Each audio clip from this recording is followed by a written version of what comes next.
મુખ્યમંત્રીએ આજથી શરૂ થયેલી સ્વગણતરીનો પ્રારંભ કરાવ્યો। ભૂપેન્દ્ર પટેલે પોતાની સ્વગણતરી ઓનલાઈન માધ્યમથી પૂર્ણ કરી। સ્વગણતરી ઓનલાઈન માધ્યમથી કરી જનગણના 2027ની સ્વગણતરીનો પ્રારંભ કરાવ્યો।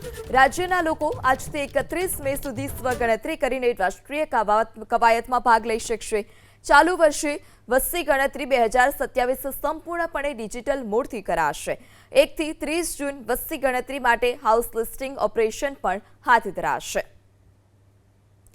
ત્યારે સ્વગણતરી ઓનલાઈન માધ્યમથી મુખ્યમંત્રી ભૂપેન્દ્રભાઈ પટેલે પૂર્ણ કરી છે। આજથી 31 મે સુધી સ્વગણતરી કરીને રાષ્ટ્રીય કવાયતમાં ભાગ લોકો પણ લઈ શકે છે। ચાલુ વર્ષે વસ્તી ગણતરી 2027 સંપૂર્ણપણે ડિજિટલ મોડથી કરાશે। ભૂપેન્દ્ર પટેલે પોતાની સ્વગણતરી ઓનલાઈન માધ્યમથી પૂર્ણ કરી।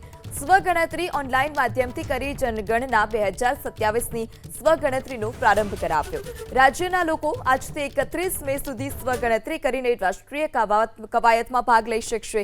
ચાલુ વર્ષે વસ્તી ગણતરી 2027 સંપૂર્ણપણે ડિજિટલ મોડથી કરાશે। 1 થી 30 જૂન વસ્તી ગણતરી માટે હાઉસ લિસ્ટિંગ ઓપરેશન પણ હાથ ધરાશે। ત્યારે સ્વગણતરી ઓનલાઈન માધ્યમથી મુખ્યમંત્રી ભૂપેન્દ્રભાઈ પટેલે પૂર્ણ કરી છે। આજથી 31 મે સુધી સ્વગણતરી કરીને રાષ્ટ્રીય કવાયતમાં ભાગ લોકો પણ લઈ શકે છે। ચાલુ વર્ષે વસ્તી ગણતરી 2027 સંપૂર્ણપણે ડિજિટલ મોડથી કરાશે।